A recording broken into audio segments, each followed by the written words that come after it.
All right.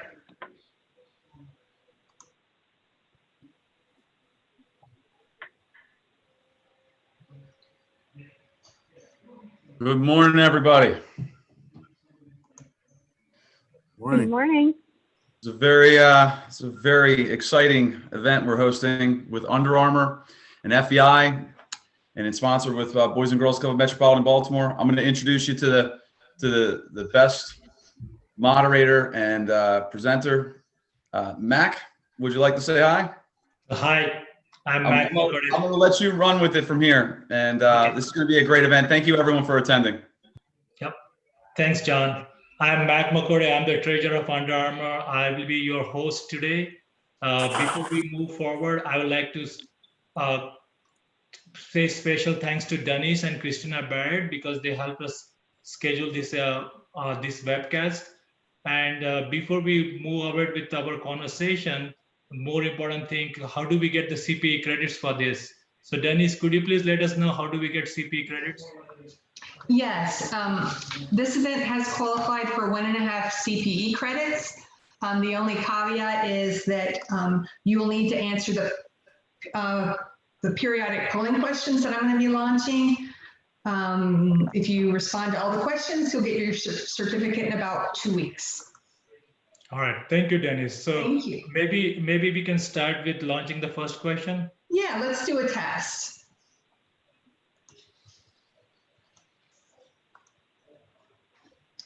And I'll give everybody about 30 seconds to answer these questions.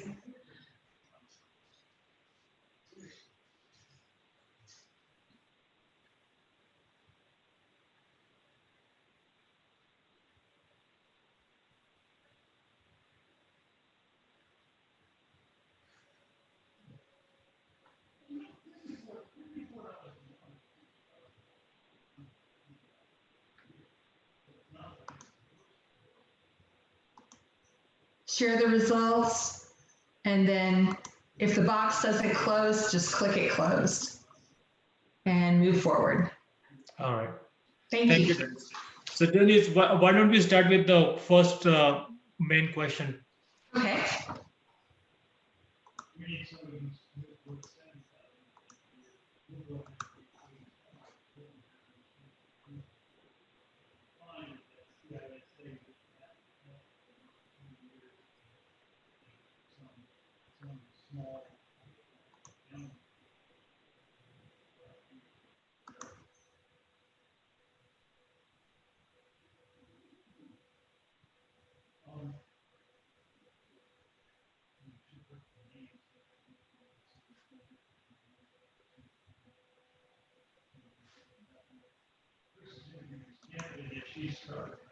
All right. Okay. Thank you, Dennis. So our first guest today is Jason Park, who is the director of corporate FP&A at Under Armour. Jason, could you please give us a little bit about your background? Sure. So first off, good morning, everyone. Thank you for joining us. So my name is Jason Park. As Mack mentioned, I'm a director of corporate FP&A here at Under Armour. So a little bit about me. I grew up just north of Baltimore. I went to University of Maryland, so I've really been surrounded by Under Armour my whole life. It's always been a dream of mine to work here. So after graduating from Maryland, mostly specialized so far in international and corporate finance. And I actually started here at Under Armour about 6 years ago this month on the international finance team, back when our business outside of North America was much smaller. So moved over to corporate FP&A about 3 years ago. Currently responsible for consolidating total company financials, working with these great people, the rest of our accounting and finance team in all parts of our business, whether here in North America or internationally, to kind of help our executive team analyze what happened and help forecast what we think is going to happen. Outside of work, I've got an amazing wife, a very entertaining 3-year-old who may come in here as like a flying squirrel at some point, and then a 10-year-old Jack Russell that I always forget about. So with that, I'll kick it back to Mac. All right, thanks, Jason. Jason, you mentioned you worked at Under Armour for 6 years now. What do you love about working at Under Armour? Yeah, it's a great question. So, I mean, I'm going to take through, I think, 3 high-level reasons. So I think the people, the industry, and the opportunity ahead, and what the company means to Baltimore, my hometown. So to start with people, I know it's kind of cheesy, but it really does start here. We have a few core company values. One of them is fight on together, which really speaks to me. So I'm not going to cover every part of it, but the parts that really kind of resonate with me are we believe strength is built through tackling adversity. We help each other overcome obstacles, and we approach challenges with positive intent, and we never quit. So it's easy to sit here and say, but for anyone that's ever been to campus, you can actually feel it in terms of the energy, the camaraderie, and hopefully some of that comes across this morning here. We have a strong focus on diversity, which Nik will touch on, but what I really love the most, what we share in common, people here really care about each other and would do anything for each other, I think. So you actually rarely hear that's not my job, but more instead kind of how can I help? So the second point was the industry we compete in, the opportunity ahead. Another thing I really love about Under Armour is the industry we compete in. So as an athlete and a sports fan, I love that what we do helps athletes get better. The employee discount's pretty awesome too, but you know, I think 6 years in, I still feel so much pride when I tell people I work at Under Armour and I hear back, oh, I love Under Armour. And it's oftentimes I don't even get to the part where I say I work in finance because we end up talking about, you know, an athlete that we sponsor or someone's favorite Under Armour product. So 6 years in, that's still pretty cool to me. And lastly, I think as a company, we have a massive opportunity ahead. So whether you compare us to the overall market or our key competitors, it's clear we have a very high ceiling to be excited about. I think lastly, I'll touch on kind of, as I mentioned, I'm from this area, what the company means to Baltimore. So, you know, the brand's been omnipresent in my life since I was a kid. So being a part of a company that means so much to the city is very important to me. Giving back is a large part of our culture. Having the opportunity to kind of take a day as a team, go renovate a school, pack meals for the food insecure is something we're really passionate about. On a personal note, if I do look familiar, some of you may recognize me from a 2-second clip on the local news from a give back a few years back. So if you're trying to figure that out. So the last thing on this one, you know, another really cool thing is a strong global brand. It means we're able to get people like Mack and Addie to come join us here in Baltimore. As someone from here, you know, I take a lot of pride in seeing really good people come to town and become our neighbors. So to recap, you know, the reasons I love working on Under Armour, the people, the industry, the opportunity we have, and what the company means to Baltimore. Back to you, Mack. Thanks, Jason. Thank you. I didn't know you were a local celebrity. See, you will learn something new. 2 seconds. And I was taking a break. I haven't caught the end of it. I was taking a break. There was a lot of intense manual labor, but it was portrayed incorrectly in the media. Yeah, thank you. Denise, could we have our next question, please?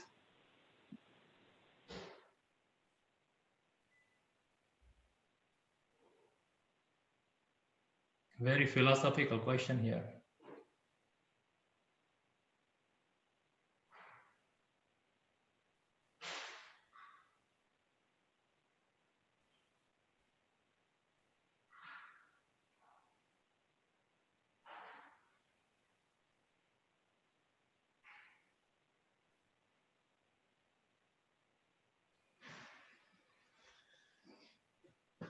Wow, 90% no.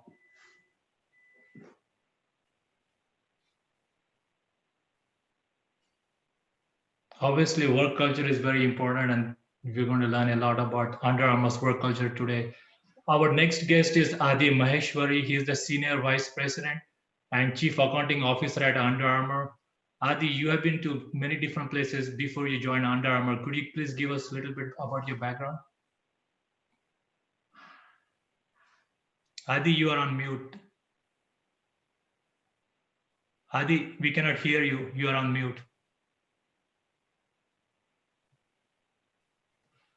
Is this better? Can you hear me? Yeah, we can hear you now. Okay, excellent. Thank you, Mack. First of all, would like to thank FEI for hosting such a wonderful session, and Jason, who was the previous speaker.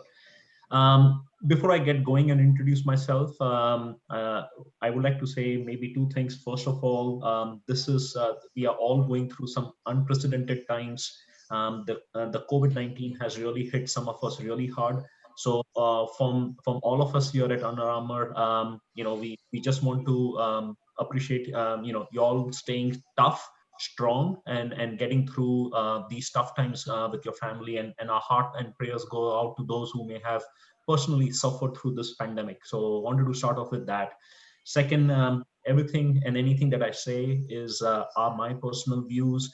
They do not necessarily represent those of the company. These are my personal views. So just wanted to say those two things.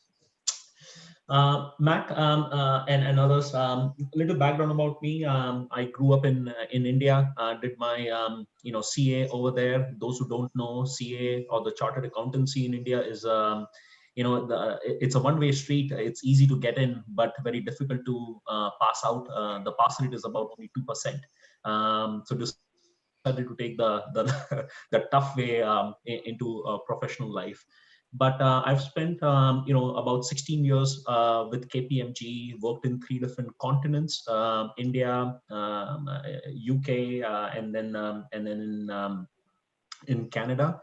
I left KPMG in 16 and then joined OpenText, one of Canada's largest technology company. Was a chief accountant over there, and then moved to Baltimore at Under Armour. So I've traveled the globe, worked in different companies, different countries. Blessed that I was supported by a lot of people who were successful in my journey. I have a wife and 2 kids. They live in Toronto with the rest of the family. So that's a little bit about myself, Mac. Thanks, Adish. You've been to so many different continents and worked there. So what made you join Under Armour? Yeah, no, it's an interesting question, Mac. And again, for me, we can make lots of money. But what is more important is the place where you spend probably 12, 15, 16 hours a day. Is that the place that makes you get up every day in the morning and really be energized and say, I want to do my best. I want to give my best. What can I do? I think that is very important, at least to me. And maybe if I can just explain the whole process, the Under Armour, this is an entrepreneur company. The spirit over here is that of an entrepreneur. And let's not forget, this was started by Kevin Plank out of the basement in Georgetown at his grandmother's place. And it has attracted a lot of talent. Like if you look into the board that we have, Mohammed, Karen, Doug.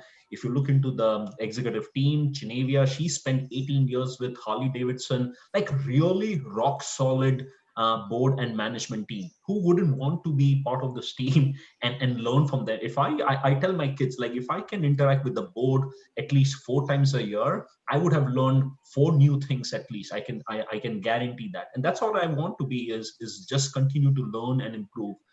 And throughout the process, when I met leaders such as Lauren Pearl, who leads our global tax, Scott Sakala, who is corporate FP&A, Andy Amarin, who's on this call today, and we all at Under Armour love Andy over here. So saying hi to Andy, who's probably driving. Listen, the people that I met, they are folks who have spent their lifetime over here. And they continue to be passionate. Like you meet these individuals, you meet my team, Kim Trost, Catherine, Nik Tatum, who you will hear. Like these are individuals who are just passionate about Under Armour. So, if I can work with these people, rub off some of their magic, some of their thinking onto me, I can just be a better person, right? So the individuals that I meet, the culture that we have, the question that I always ask myself, and I want you to ask yourself, is the place where you're working allow you to grow in your role? I moved from OpenText to Under Armour as a chief accountant only because I wanted to grow in my role as a chief accountant, right? Is the organization going to be the one that is going to breed young talent, foster growth, allow people to do what they want to do? I love building something, working on a project, building a team. If an organization can give me something like that, I'm all on board with that, right? So those are the things that I think Under Armour at least provides me. Those are the things that attracted me to Under Armour. Mac, would you mind just pulling up the next polling question? Yep. Denise, could you please help?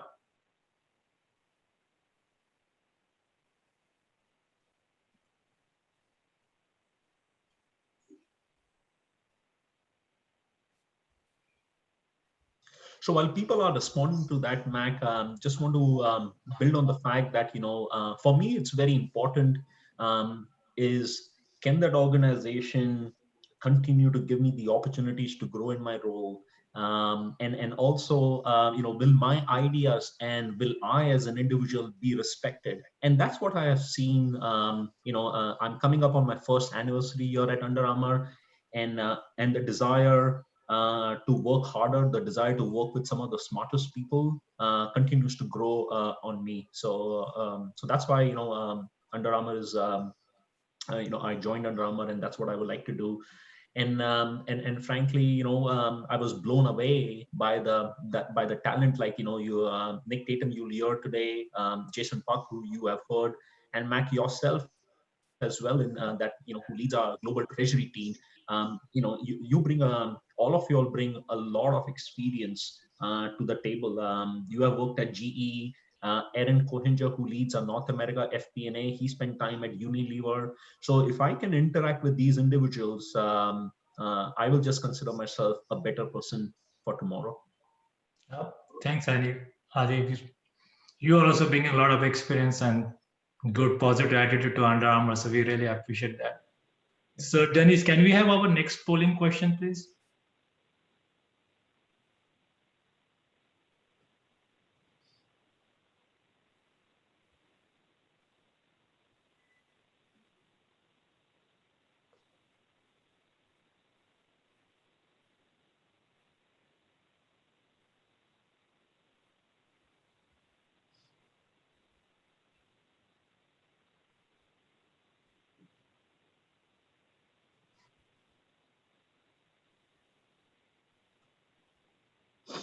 And while people are submitting their questions, one more thing, if I can, if you're seeing us on WebEx, under my picture, you'll see the name Mack Makode.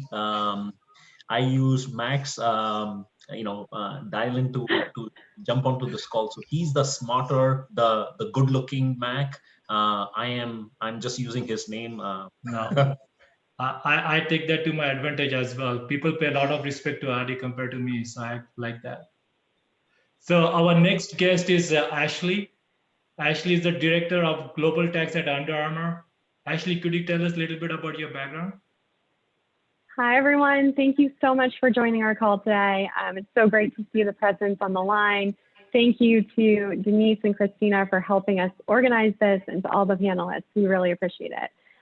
So I'm Ashley. I am Under Armour's Director of Global Tax Operations. I've been with the brand for 10 years. It's crazy when you think about it, saying a decade, pretty much right out of college. My background, I grew up right outside of Pittsburgh, Pennsylvania. I went to West Virginia University, go Mountaineers. I know there are probably a lot of Terps online, but, and I majored in accounting and in finance, and then worked in public accounting for 1 year before joining Under Armour. And I've been here ever since. Thanks, Ashley. So Ashley, question for you. Studies have shown that employees tend to stay, or more likely to stay at a company if they have an ability to grow their career. You have been at Under Armour for 10 years. What has your experience been like? Yeah, so when you think about it, and it's interesting, the polling question, because a lot of people said on average, people stay in a role for 2 years. And I'm not sure about you, Mac, but I was surprised by that. I know the answer is 4 years because I came up with the question, but I was surprised that it was only 2 years. And so thinking about, what makes someone stay in a role or with a company, I think career development is definitely a big one. And for me, I've been very fortunate that I've been able to grow and learn at Under Armour for 10 years in various roles. So I've always sort of had a vision for what I wanted my career to be. And at Under Armour, I've been completely empowered to create that path for myself and do what I love. So I joined Under Armour as a staff accountant, focusing mostly on indirect tax. And while I enjoyed it, the thing that I wanted to do really was focus on process efficiencies, improvements, and projects. And so I sort of pitched this role about 3 years in, and I said, I'd like to take a less traditional role in tax and really focus on these types of initiatives. And it wasn't something at the time at Under Armour that existed. So we didn't have sort of like a tax generalist role, but I pitched the idea to Lauren, my manager, who's incredible. And we worked on it. And I've been very fortunate that I've always been supported in the path that I wanted to take. And so with that, I've been given a lot of other opportunities, such as being on our huge ERP system implementation. And I had no experience with doing that prior. But I was able to do that. And on that project, I learned so much because it wasn't necessarily the technical things I was learning, but it was really those intangible things, how to lead meetings, how to encourage people, how to get people to prioritize things. And so for me, that was an incredible learning experience. So at Under Armour, not only have leaders supported my path and my vision, but they've also put me in a position where I could continue to build upon my skill set and learn new things. So overall, I'd say career development is a huge reason as to why I've stayed at UA. All right. We cannot talk about career development without mentors. And I think the studies have shown that 71% of people with a mentor say that the company is providing them good opportunities for career advancement. However, people who don't have mentors, 47% of them say that company is not providing them opportunities for advancement. What is your network like of mentors at Under Armour, and how have you leveraged them to facilitate your career advancement? Great question. So for me and Mack, you've helped mentor me along the way with the engagement committee, different conversations that we've had. But for me, my mentors are really what they help me to get through day to day, and then also big initiatives that I'm working through. So Under Armour, we have the most talented, the best and brightest people in their fields working at our company. And they're people who I really oftentimes turn to for advice. And as I was reflecting on this last night, I started texting some of my mentors saying, thank you for all of the things that you've taught me and for supporting me along the way.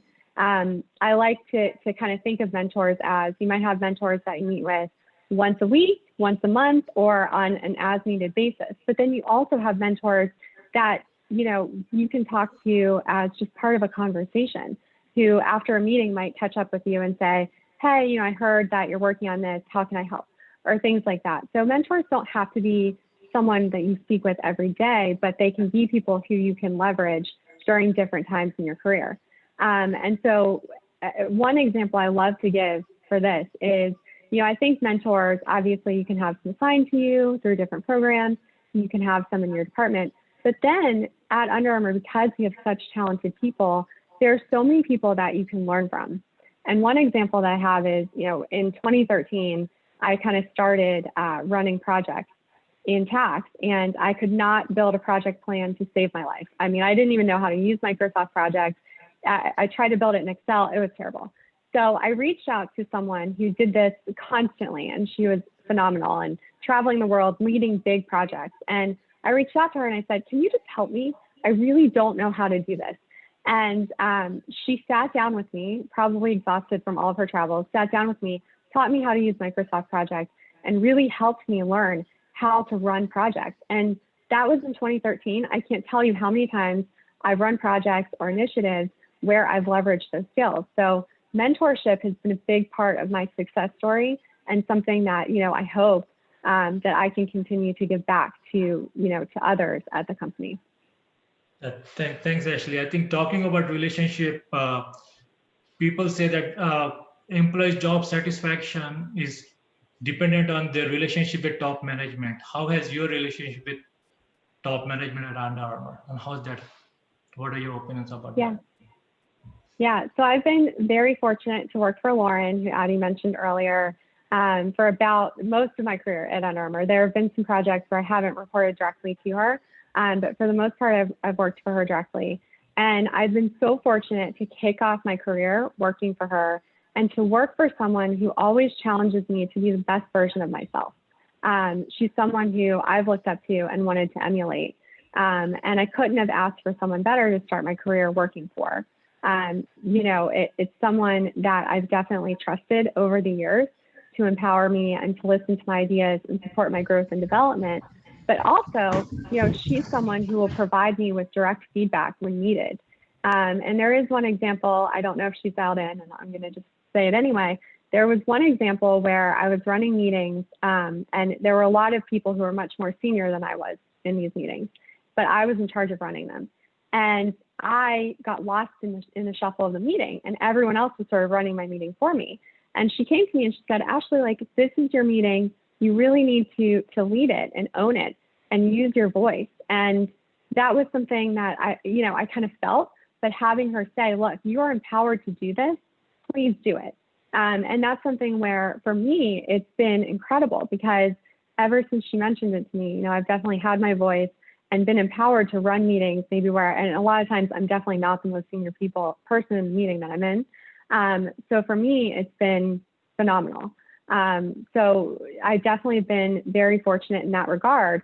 But I will say that there have been times where I have worked on projects or initiatives where maybe I was working for someone who I didn't align with.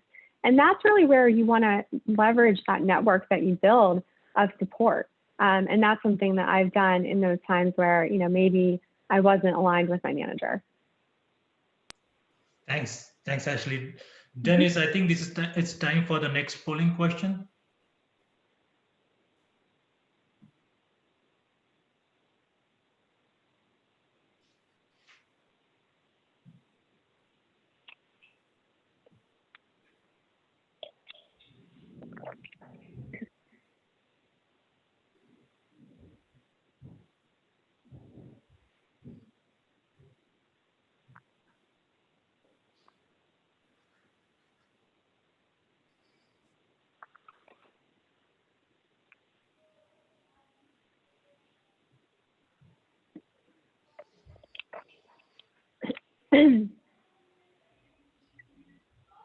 Wow, I think the real answer is $500 billion. And I was like, when I found out, I was like, wow, 500 billion.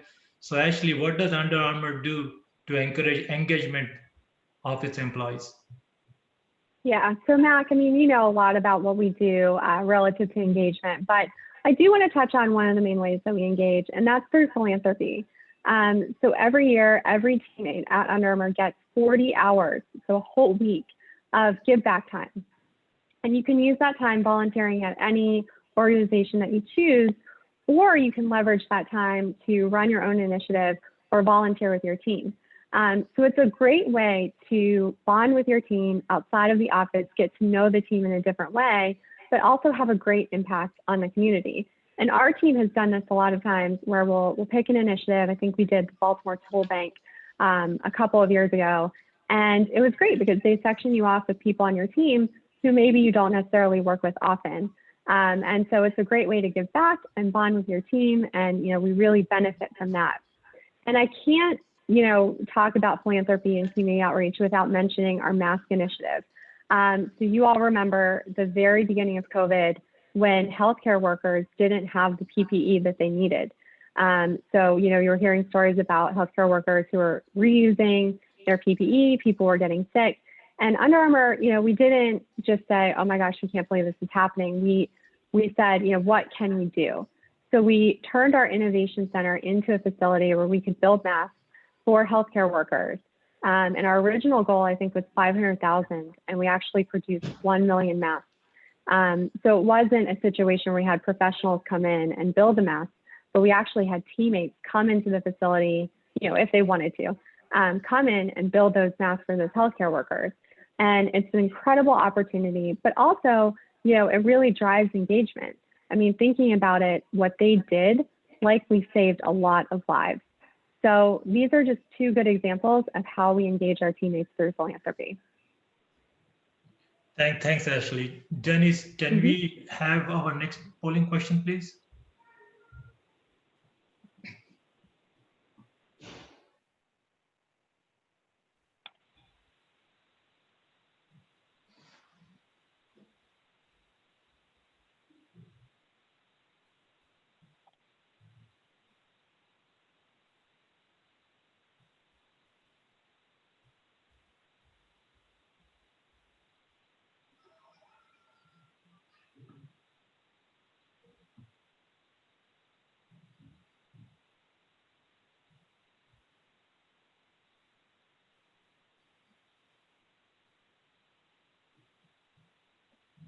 All right. I think before we move on to our next guest, if you have any questions, we have a chat, and I think by this time almost everybody is familiar with Zoom. So please input your questions in the chat. At the end, we'll also probably open it up so you'll have opportunities to ask questions. So our next guest is Nik Tatum. I think many of you know him. He's a local celebrity as well. He's the Senior Director, Corporate and Global Accounting. Nik, could you tell us a little bit about your background? Sure. Thank you, Mac. Good morning, everybody. Thank you, everybody, for joining us, all the teammates and friends of the brand. Really thankful for you coming out today. But as Mac said, I'm Nik Tatum. I've been at Under Armour for about 6 years. So started probably 2 or 3 months after Jason. I'm an accountant and a CPA through and through. So my whole career has been in accounting. When I came to UA, kind of headed up financial reporting and technical accounting, which aligned with a lot of my background. But, you know, today I'm on my 4th different job in 6 years. So the brand has really supported me and given me the opportunities to expand from being just a technical guy to jumping into the GL and being able to lead large teams. So I've served as Senior Manager of Corporate Accounting, the North American Controller. And as Max said, now in my role as Senior Director of Corporate and Global Accounting, managing our corporate accounting team here in the US, our team in APAC, and our team in Europe. So just it's been a fun ride, and it's been great. So started my career in Baltimore in public accounting. So I'm a PwC alum. So thank you to all my PwC alums and other people on the line. Graduated from the University of Maryland. Like Jason, I'm a local guy. I'm Baltimore guy. Grew up in East Baltimore. Went to Baltimore City Public Schools. So like Jason, I love this city. I love the brand, and anything I can do to make Under Armour the best brand in the world, which in turn makes Baltimore City one of the best cities in the world, I'll continue to do. So extremely passionate about the opportunities the brand has given me inside and outside of these walls to be able to impact our local community. I'm married as well. Married to my high school sweetheart, and we have 2 kids, Colin and Caitlin, who keeping an eye on. They may come say hi in a minute to grab something off the printer or just see what's going on in here. So if you see some people in the background, it's fine. They're cute, so it'll help my presentation a little bit. Yeah, that's the new normal anyway. Kids popping out from behind. Photobombing is really good thing. So Nik, diversity, equity, and inclusion is really big at Under Armour. Could you please tell us how, about DEI at Under Armour? Yeah, absolutely. So I have a timer set because, you know, some of you may know I'm really passionate about this topic. So I want to make sure I stay on track and don't go over my time limit. But DE&I, and I think the one point is diversity, equity, and inclusion. All 3 of those are really important. You know, not just diversity, you got to have the equity and inclusion as well. But it's been very important to my career, and it's been very important to the company. And it was so great that as the company began and started accelerating its diversity journey, it aligned to me when I came, who myself personally have been on my own DE&I journey. So a couple months ago, we had a webcast with Denise and the FEI team to talk about that topic of diversity. And I won't rehash a lot of that, but just to kind of give everybody a little perspective, my perspective and my background, I'm a CPA, and at the time when I came out of college, fewer than 3% of CPAs were African American. So at that time, the AICPA and the big firms knew they had a gap. So they started these diversity initiatives to help diversify their population, understanding how important diversity is to a business and how the right thing to do from a societal standpoint. But through these programs where they're trying to find more diverse talent, they also help train me and others about what DE&I is and what it means. And it really opened my eyes to not only the soft concept of diversity and what it means, but the true study of diversity. There's people that dedicate their lives to the study of diversity and what it means. The polling question we had was from a Harvard Review article that talked about how diversity drives innovation. So, some of us are very technical and we're technicians and we have a craft. So that appealed to me a lot. Not just appealing to emotionally, but really appealing to statistics and data and like, what is diversity? And even though I'm Black and I'm a minority and I have a different view than some others in the majority population, I don't have a view of a woman. I don't have the view of someone who's physically disabled. So there's a lot for me to personally learn on my own diversity journey. So that's kind of where it started for me. And that's where I embraced it, continued to learn about it. And early in my career, it became a tailwind for me. It made me much more curious, more empathetic. I wanted to know more about people. But it also made me much better at my job. And it made me a better leader when it came time for me to become a leader. So I'm on that journey separately, right? Like this is part of me, something that's important to me. I joined UA in 2015. I went to Maryland. I'm in Baltimore. The brand means so much to me. And now I'm also working in technical accounting in the brand I love, in the city I love. So the stars aligned. I was so happy to be here. And I came and I got to work, put my head down and really went to work.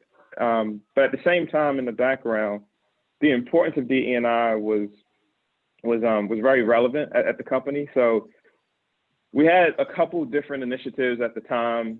We had some different groups come in to talk about, like the Medici group to talk about diversity and diversity of thought, and what it means you could have two people that look the same, have similar backgrounds, but see the world totally differently, and what that means to an organization.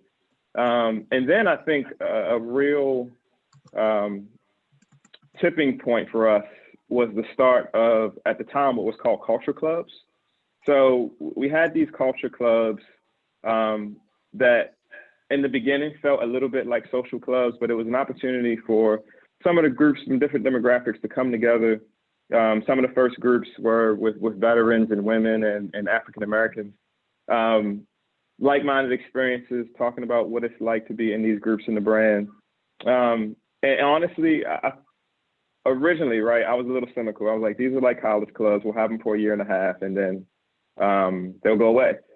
I was 100% wrong, and it's probably one of the moments I'm happiest that I was wrong, because these culture clubs evolved into employee resource groups.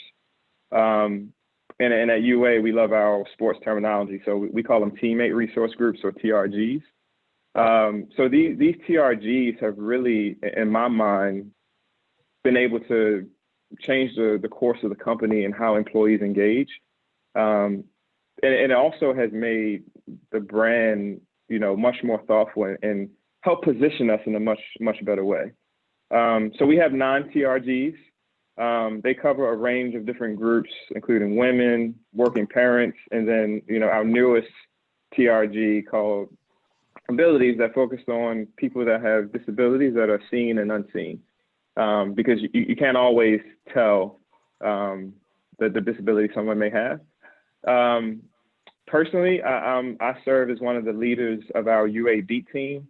So BEAT stands for Black Employees Achieving Together. It's one of our largest TRGs. This is being recorded, so I won't say it's the best TRG, but if you infer that, then it's okay. But it really has been, I tell people all the time, especially in 2020, it's been one of the hardest jobs I've had and hardest roles I've had, but one of the most impactful, enjoyable.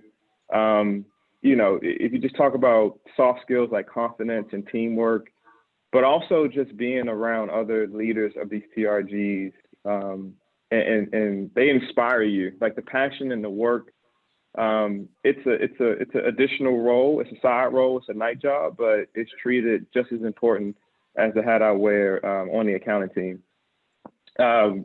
So, you know, the TRGs are making an impact in commerce, having a view on our products we sell, career for our teammates, and our communities, and also the cultures that all of our different groups represent. So everybody kind of has a place to come through. But one of the greatest things about it is that it's an opportunity for me and other teammates to go learn about another group and dive into another group. You know, Mack heads up the lead group, which supports our Asian teammates. So I can learn how to be, I can learn more about culture. I can satisfy some of that curiosity. I can go to a Will event with our women's team and just sit back and listen and really observe and be a fly on the wall and help make me a better person. But another thing the TRGs have done is really impacted our community. And for my accounting and finance people in the room, the ROI is significant, and it's been extremely important. So from a community perspective, whether it be promoting our Run the Vote campaign, which encouraged people to vote regardless of party, and really helped lead to which we all saw was a historic election turnout, really getting people to be a part of the democratic process, or things like, you know, helping provide a virtual summer camp and laptops for students from the Boys and Girls Club this summer. The impact of these TRGs are really, really felt beyond these walls.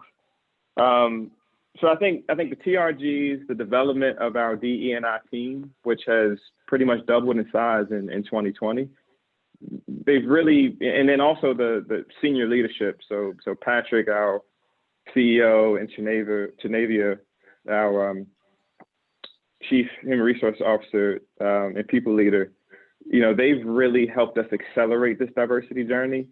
And it's true, diversity is extremely important. Diversity, equity, and inclusion are extremely important. And it's really driven us ahead as a company. In 2020, as you can imagine, right, has been a huge year for everybody in this country and every company in this country from a DE&I perspective.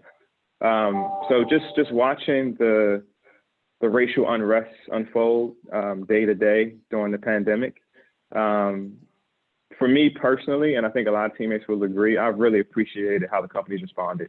And I'm so proud of the response of the company. As a Black teammate that's been watching the civil unrest unfold, you know, having this outlet, but also having this support. The company started building infrastructure several years ago, and, you know, nobody thought this moment would come or you know, or knew that this moment would come. But I think the brand was in a good position to support its teammates and has been building credibility all along to step up. So just as a response to everything going on, the brand really made a safe space for all of us to have really thoughtful conversations, and thoughtful conversations that have been led by people that study and have made careers of studying DE&I and culture and race and what it means. We can't ignore the elephant in the room, definitely not in 2020. So, you know, so far we've had 4 dedicated days that had different programming, external resources coming into the firm, where anybody will tell you we work really hard and we run, but we were able to take that pause to talk about these different topics. So we've had a day of understanding, a day of action, a day of discovery, and a day of discussion. And tomorrow we'll have our 5th day, a day of accountability. And by all accounts across the board, these have been so helpful for everybody to just contextualize the world we're living in, the role we play, to look at ourselves, and even me as a Black teammate, to really look inward and think about, you know, what impact am I having, and how can I be a better teammate in person, and how can I leave the world in a better place? Another part of our DE&I journey, since we have numbers people in the room, we have disclosed our representation statistics on our website. And I think this is going to be a great step in keeping us accountable as we continue to grow and push our diversity initiatives.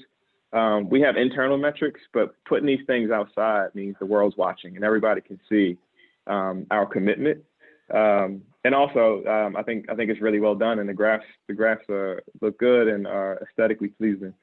So yeah, like I am so proud of the brand this year, how we've accelerated our diversity journey. It's really shown an immediate impact, and it's not this soft, novel concept. It's an extremely important, well-studied initiative. We've attacked it just the way we attack anything else. We go head on, dive right in, and get the buy-in from all of our teammates. So again, one of our pillars is we stand for equality, and I'm really proud of the brand. I'm so engaged. As you can imagine, working in accounting and finance, the pandemic has brought so much incremental work, and we're working in these environments that are really tough. But it's been really engaging for me to have this outlet and to have this, support of the company that's really made me a better person. So yeah, I could talk for a long time about it, but just really, it's been such a high point for me in my 6-year career here, and really my 15-year career overall. Thank you. I think we have quite a few questions, so I'll try my best to distribute them. I think, Nik, you've been talking, so I'll give you some rest. Adi and Jason, there is a question from our old friend, or our friend. What attributes does US A&F team look for when hiring? Could you talk about that? Yeah, I tried to answer that question online. I've been trying to do that quietly behind the scenes. But I think to the question that is raised is in terms of attributes, I think, accounting and finance cannot survive without sincerity and honesty. Work ethics are paramount. The numbers, the work that we do is obviously is reported externally. So work ethics, honesty, and sincerity are very important. The main attribute I would say that we would be looking for is being humble and being hungry to grow. That's very important. If you're not grounded, if you're not there to help out your teammates, if you can't give a helping hand out, it just becomes a very tough environment to work in, right? So we are competitive, but not with each other. We are competitive in our jobs, in what we do. So that's very important. And then people need to have that hunger to grow, because if you don't have the hunger and you're just watching the time, that when does it become 5:30 and can I close my laptop, it just becomes tough, right? So you got to be humble at the same time, hungry to grow. Jason, Ashley, anything to add? Yeah, I think just one thing from my end. I think humble and hungry, to echo your sentiments, Addy. I mean, it's the name of our employee cafeteria, is the H&H, the humble and hungry cafeteria. So it really does speak to, I think, the type of people that we look for in terms of that intellectual curiosity. I think that Nik articulated well, but also just that humility in terms of knowing what you don't know, or trying to understand what you don't know. I think the one thing I would add, Addy, is a sense of humor. As Nik mentioned, I think this year has been challenging for everyone in so many ways. But I think what I find to be quite a remarkable trait here at Under Armour is, no matter what's going on, no matter how much has to get done in all of these virtual meetings, there usually is like a 2 to 3 minutes of just tangential, I think just kind of a release of sense of humor. And I think that's what I absolutely love about kind of working with the people here at Under Armour, is that shared kind of sense of humor. Yeah, and I think Andy trained as well. Andy, we miss your sense of humor here, man. I would just add on. Oh. Go ahead, Andy. I was just going to say, I miss all of you guys. I was so excited when you guys set this up. So proud of all of you, and you guys are doing amazing things. And we're doing everything at Thomasville. Me, my partner, 60 people that work for us. To support the brand, and we're really proud to wear the brand every day. Thank you. When the Thanks, time is right, Andy, we miss you. When the time is right, we need to do lunch. So Ashley, there is a question about how your experience of public accounting helped you at Under Armour, and Nik, maybe you can answer that question after Ashley. Okay, Sure, I'll go first because Nik stayed in public a lot longer than I did. I stayed in public accounting for 1 year. I joined a mid-level size firm where I was able to do sort of both audit and tax, and that's really where I found that I enjoyed tax more than audit. But I would say the things that I learned from public accounting were more so the intangibles, right? Yes, you learn the technical skills, which you definitely need to do the job, but those intangibles of managing multiple clients or multiple engagements, lots of questions, lots of just things coming at you all at one time really have helped me in my career. So sometimes I think those intangibles that you learn in the public accounting environment help you more than the technical. And Nik, you were there a lot longer than I was, so I'd love to get your take on this as well. Yeah, I mean, I'm eternally grateful for my 7 years in public accounting. So to start, the firms taught me how to work, how to be professional. It gave me so much great exposure. Just through osmosis, sitting in the audit room with, countless years of experience. I definitely wouldn't be sitting in this seat. So that was the beginning. It gave me an opportunity to learn every single day, to get stretched, to get pulled, to be in, I don't know how I'm going to get out of this position. I don't know how to answer this question, but I got to get it done. To work late, to speak up, to be a teammate. I joke about this all the time, but I used to pride myself. I was the best lunch orderer and dinner picker-upper in the Baltimore office of PwC. I'll take any challenges. Whatever you tell me, my order's going to be right. But it was just that attitude of whatever it takes to help the team. And if we're working a 15-hour day and dinner's going to make you feel better, be great at getting that dinner. So I think that is an attribute that's really helped me my full career. And I learned so many of those lessons. And then from a technical standpoint, everything I knew and technically I kind of learned and got from my peers and mentors and my clients at PwC. So it prepared me for a long career in public accounting extremely well. But even a short stint in public accounting prepared me to be a better employee. I touched on like my diversity journey there, but it really helped me. It helped me be well-rounded, but it just helped me be a better person overall. Thanks, Nik. There's a question, I think you tried to answer that about working remote. I think that's a very topical question. How does that affect inclusivity or not? Yeah. So again, I tried to answer that one. Again, working remotely, when we are not all together in the same office, we can't, huddle together in a meeting room and share ideas, be strategic, share our vision. It's tough. But this pandemic has taught us still to be together and watch out for each other. I can tell you a couple of things that we did at Under Armour, which really, make it a very inclusive environment. Is the leaders would send, like the executive team would send out video clippings, to the teammates so that they could reach out to a larger group. We had the Thursday or Friday virtual happy hours, to make sure that we are still staying connected and, it's a fun place to be at.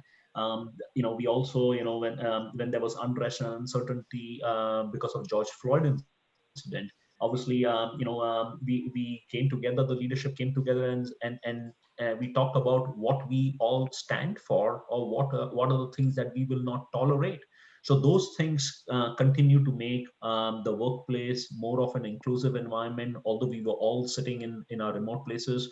Like, look at it, we were able to close, at least Under Armour, 3 quarters, March, June, and September remotely. That just speaks volume of the team, speaks about how people went over and beyond. But it's a tough environment when we are not all together under the same roof.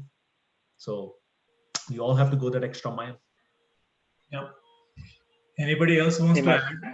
Can I jump in there? I think Addie, you touched on it well. I think Nik, you did as well in terms of what I think the leadership team, I think what the company is doing to support this. I'm the cheesy people guy here. Maybe I'm destined for a career in HR. I don't know, but I don't want to discount, I think, the effort from really the grassroots level, employee to employee. So there's, Travis on Kim Trost's team in AR, when all of this really started to kind of come to a head, without any kind of ask whatsoever, set up a time just for people to kind of hop in somewhat short notice and just kind of listen to each other, kind of talk through these things. So I had an opportunity to kind of hop into a few of those, and just the candor, the transparency, the vulnerability, I think that people shared, that's going to stay with me forever. So I think the company's done an amazing job, both kind of outwardly, inwardly kind of managing programs and helping make sure that we hold ourselves accountable to some of these goals. But, I don't want to discount the effort and just transparency that I think we've all kind of provided each other, I think, during this time. Thank you, Jason. Adi, some people are concerned that we are working every day at 12 to 16 hours. Can you clarify that? There's a question on that. Yeah, sure. We'll probably be working 12 to 16 hours, but if you combine probably two regions together, if you're working in Asia Pacific and EMEA, the time zones and stuff like that, you could be. But listen, this is not just Under Armour. It's across all companies, and especially given the pandemic, given the impact it had on our business. It was a time for accounting and finance to rise and shine, to stand up, to support our business, to support our investor community, to stand up and say and manage the cash. Like, Mack and Jason, both of you all led the the cash preservation process along with Kim Trost and a lot of others. I have not seen, like, I've spent 16 years at KPMG auditing other companies, and 4 years at OpenText, but I have not seen such a fabulous cash management process that was put together right from the time of raising the convertibles to the execution, managing our vendors, managing our customers. Like, it took us, you could not have achieved that if you just work 9 to 5. You can't. But accounting and finance in any company you see, any company, is where we stand up, we rise to the occasion, and make sure that the company is back on track. So if that takes us, a couple of extra hours, so be it. But there's a responsibility that we all owe. But we do know how to celebrate. We do know how to enjoy ourselves. So if the time is there, we will stand up. But we also know how to relax. So we do have fun here at Under Armour. I think we are about 2 minutes. Hey, Mac, on that one, the only thing I'll add there is, I think it's important to be able to flex that muscle and to be like, we need to dive in and handle this thing. But on the flip side, I think the brand does a really good job of, it's not always wartime, and we can't constantly be in that state of chasing our tails and working like crazy. So, there is a sense of taking your foot off the pedal and being able to relax. And when you need to ramp it up, get it done so we can kind of get back to life as normal, which I really appreciate, because sometimes you have places where it's only go, go, go, and it's crazy. And then sometimes you have places where when we need to get it done, we can't ramp it up. So I really do enjoy that balance. And I enjoy the fact that, we're a family, like we call each other UA family, and then our external lives and family is always first and supported. So yeah, I really appreciate that balance that we have. And when we need to go get wins for the company, we come together and get it done. So it's been fun to be a part of that. Yep. And I hope all of you have seen that Under Armour has a strong culture, and there are comments about that as well in the chat. I think we are coming to the dot. If you are inspired to join Under Armour, we are hiring. We are always looking for smart people, talented people, hardworking people. Go to the website careers.underarmour.com. And it was really a pleasure speaking with all of you, and thanks for this opportunity, I think, and thanks for joining this webcast. John, do we have any parting comments from? No, I would just say real quick, from FEI and from Boys and Girls Club of Metropolitan Baltimore, I want to say a big thank you to all the speakers, panelists, for putting themselves out there, being able to express why they believe and honestly, I know from watching, you guys really do a great job at Under Armour for the community and the professionals that you guys have on staff. It's a brilliant, great group of people, well-rounded. I've watched Nik Tatum change lives of kids in Baltimore City through our efforts in Boys and Girls Club. And honestly, thank you sincerely for putting yourself out there to hopefully share some great ideas to drive more growth and success within business. So thank you guys. And there'll be more FEI events coming up.